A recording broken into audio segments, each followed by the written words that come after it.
So here we go with the second half. So I am doing, again, I'll just move the chair because I want you to encourage yourself to just make that nice movement onto the horse riding movement.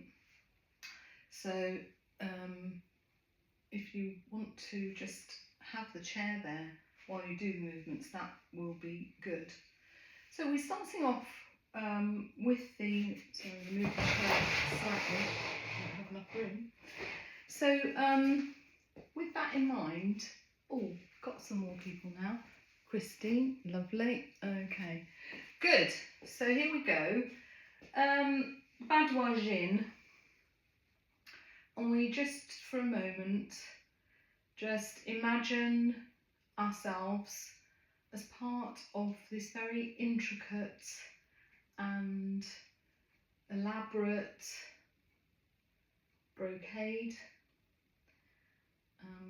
and the stitches are guiding us into whatever part of the pattern of life that we're going forward into. I just have to make an adjustment on my screen because I've forgotten to mute everyone. Okay, that's better. So sorry about that. So let us think about, just for a moment, think of the brocade of life, the tapestry of life, however you want to think of it. And the Badwa Jin is certainly aimed at that, and working our body physically in some way, comparing it to how the threads are sometimes bright, sometimes grey, sometimes there will be black times as well. And we can think of all those analogies of life, but also how we come back to a passage in the brocade that is stable, and working on that. You have to work on that passage. It doesn't always just appear. So our pursuits in our everyday life will be our messages to ourselves to think about how life can be this brocade, and that nothing is off limits. You can put a diamond into your brocade if you want to, and you can undo a bit of your brocade if you need to. You can cover up a bit. You can do all kinds of things. If you're interested in stitching, like I am, then you will also see that there's all of life there. So we're going to do two hands. The first movement, two hands upholding the sky, sometimes known as reaching between ground and the heavens. So we're just dipping into the energy of our own life and just starting its movements, the silken movements. And here we can just give ourselves a little bit of effort downwards onto the legs, and then also up onto the toes, creating that stretch up, and then allowing the limbs to soften. And the legs are part of that, but the legs take more weight there. Just do a few of these. Body's full height. Turn the hands and press down. Let your body just slip down. All the weight is on your feet. Press them down.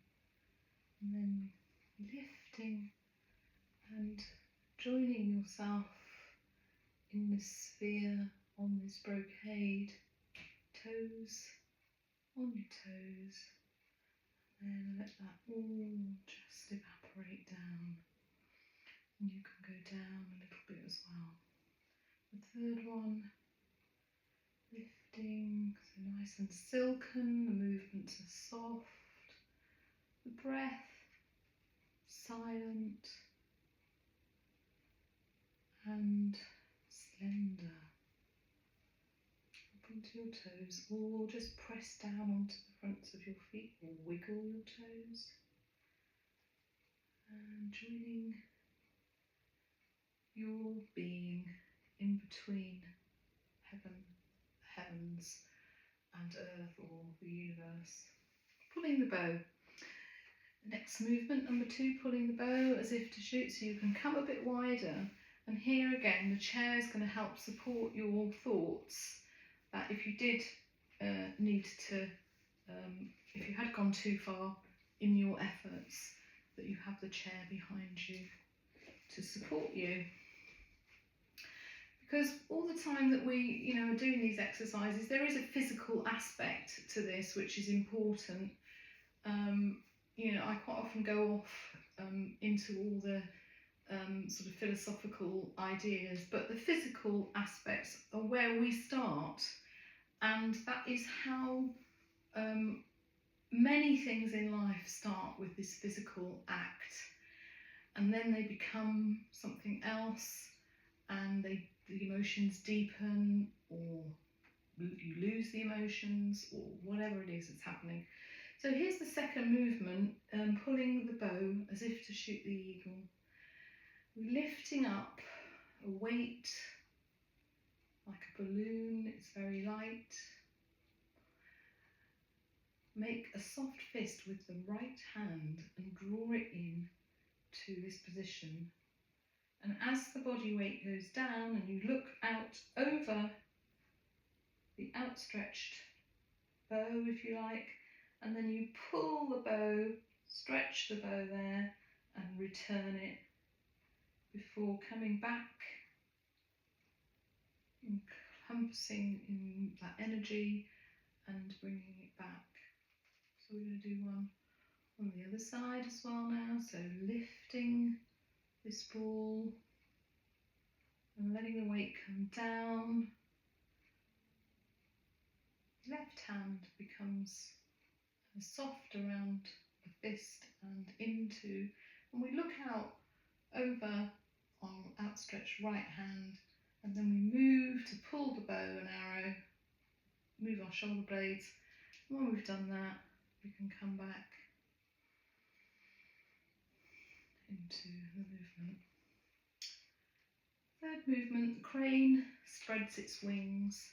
So again, keeping this chair behind you, just so that it gives you a bit more of confidence if you want to move down a little bit. So bring up both hands, and as the body goes down, the left hand comes over the top of an imaginary ball shape in front of you.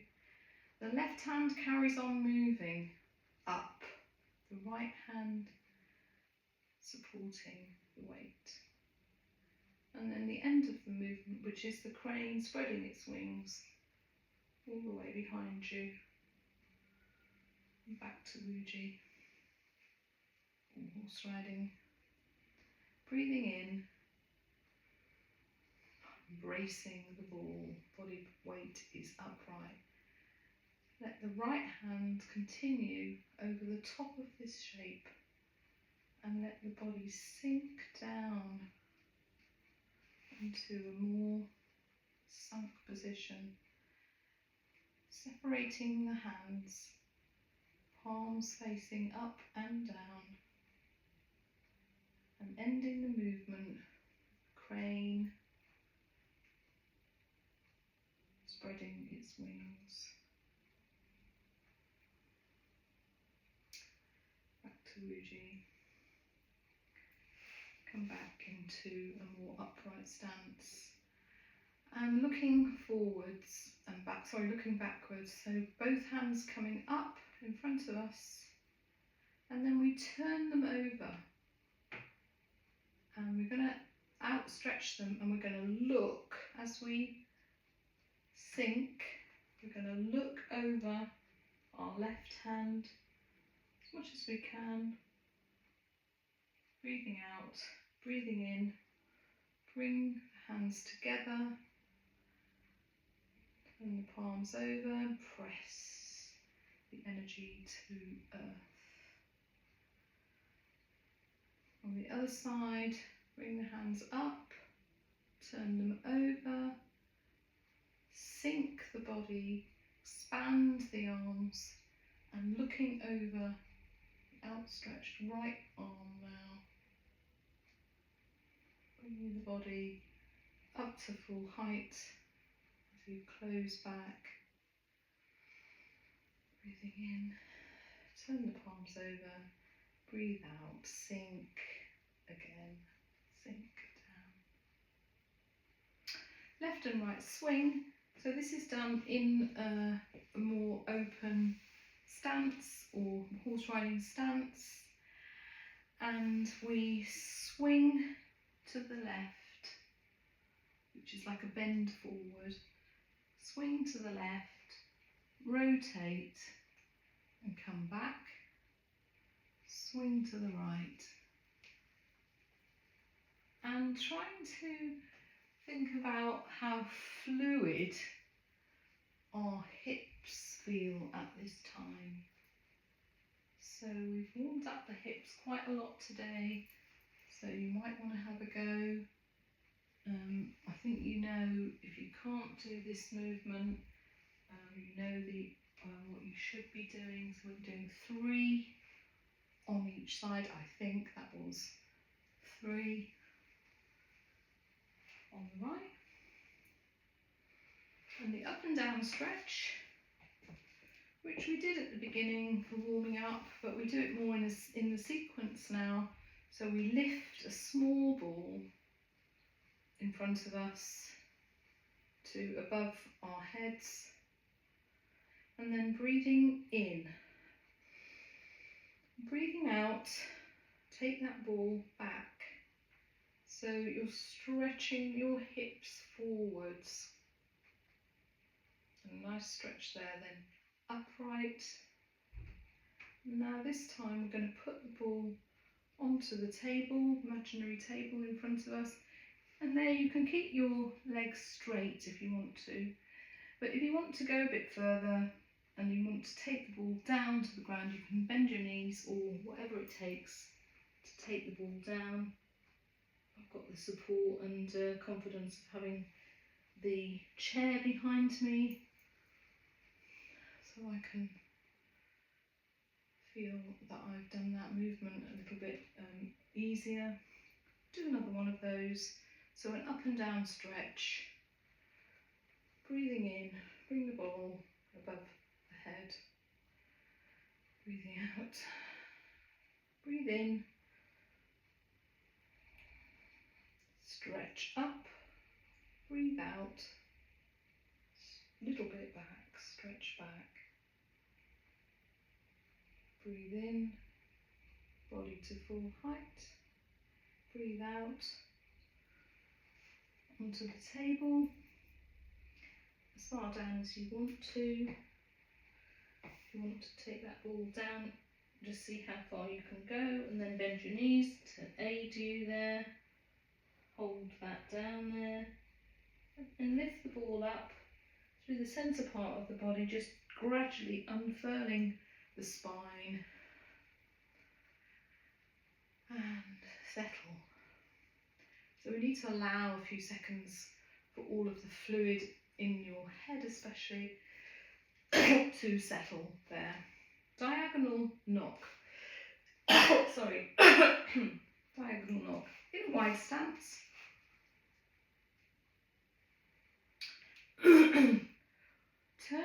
Making soft fists with each hand and bringing the knuckles together in front of the chest. And then because we're going to go to the left first, we allow that hand just to drop down and turn over. And then as it comes back, as soon as it reaches the knuckle of the other hand, they travel together in a straight line Then they open and a weight comes down on each hand as it comes down to ground, and that weight goes off down into the ground, and we turn the hands again into soft fists. Toe and heel bounce, last movement, so we can bring our feet in a bit together and just let as you go on your toes, bring your hands back. As you go on your heels, bring your hands forwards. And we're just doing a few of those. So you can allow the body to drop, heel and toe bounce.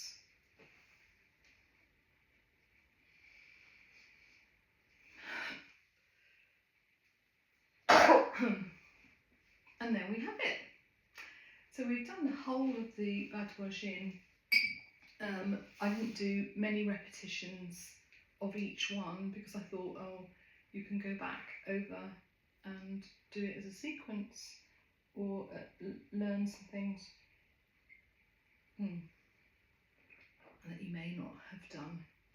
Okay, so for the last 10 minutes,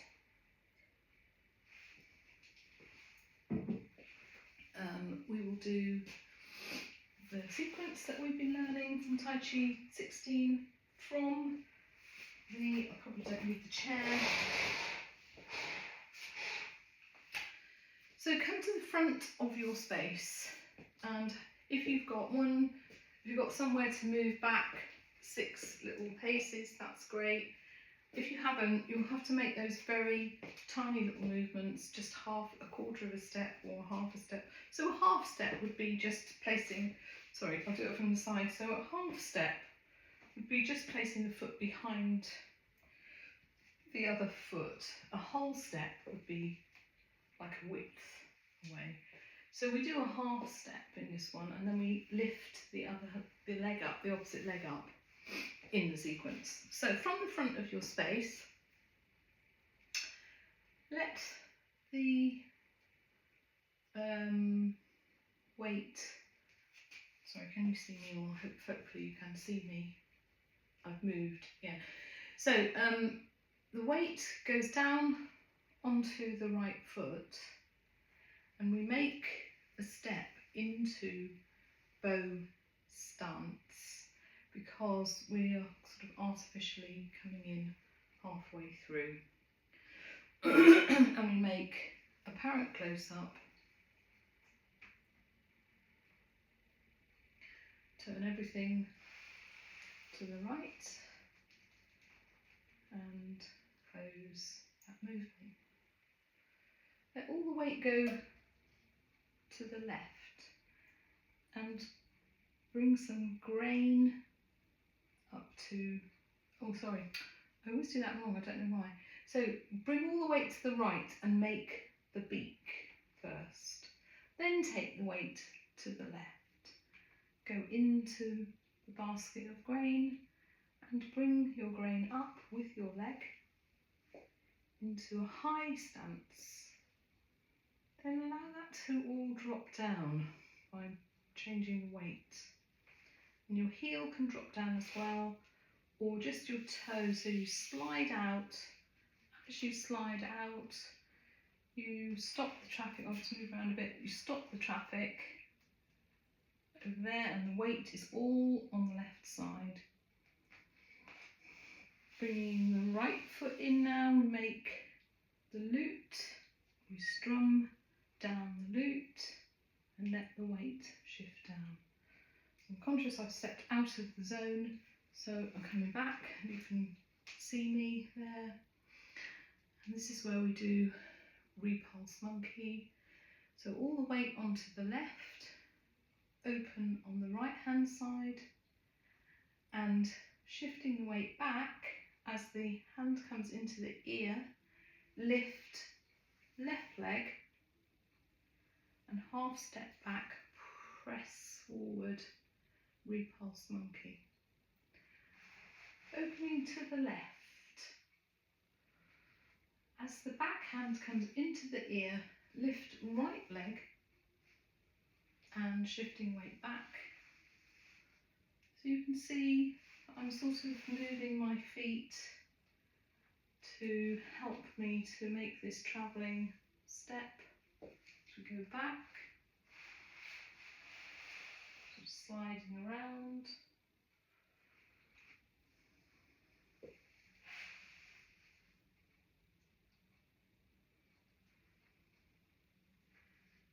I think this is the third set. So that would be 5 and 6. If I've got it wrong, then it'll be 7 and 8. And then coming into Wuji stance, so hopefully you can see me, I'm at the back of my space now. And we do anti-clockwise with the left hand, anti-clockwise with the right hand, hold the ball, take all the weight to the right. I'm starting as if you're doing wild horses passing the mane, but we're actually going to press the shuttles forward and return the shuttles left. So the right hand goes clockwise, left hand goes clockwise. We hold the ball, we take the weight to the left, embellish, lift right leg, and press the shuttles forward, return the shuttles right. And there we have it. So hopefully that will be recorded now and for the next couple of weeks before we get to our international Tai Chi Day. You'll have a chance to practice that with the bow. So everybody welcome to come along. It's the 25th at Westbury. Westbury Tai Chi are hosting it. Me and Simon will be doing this and some other things. Just have a nice community meeting. So I hope that you've all oh, now what time is it? Because that says 22 and that says 10:57.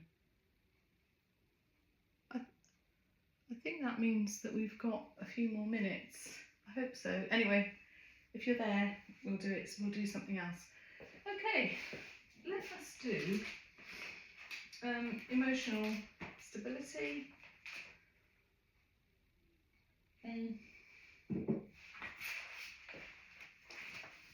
Last week we did the wood, the element of wood, which leads into the energetic energy of the liver, and our emotions there would be from being upset, angry and confused on one side with negative thoughts to having control and decisive on the other side. So we'll move along now to fire, an element of the earth, an element of our planet, and the element of fire is connected to our heart. On one side we've got all of the distress and panic, overjoy. We call it overjoy and the Chinese call it just joy, because, or they translate their word to joy, and it doesn't always have the nice connotations of joy, because they sense it that we're going up to the wrong, to the extreme of that characteristics of that emotion, and that if we do go too far that way or too far that way, that we need to have something to bring us back. So just imagine that your emotions are possible, both ends, and that you can bring them back into the centre. And with that movement, we make a soft fist with each hand, and as we step back, so we do a whole step back, we bring that into our heart space. Is that right? Step back and then repeat. Oh, so we actually no, we bring them into our heart space here at the front, and then as we step back, we open our heart like so. So coming back to centre, just tap on the sternum, and you can do the alternate one. So it's actually a fairly physical sort of movement that you're doing there.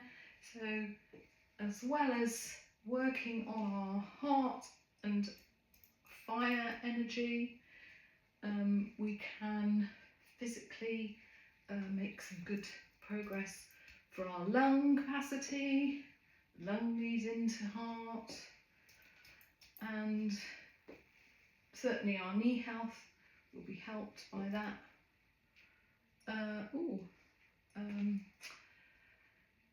Anyway, I think I've lost my group that were live, but I will say goodbye, and hopefully you can carry on practicing the heart energy there, and I will see you all next time.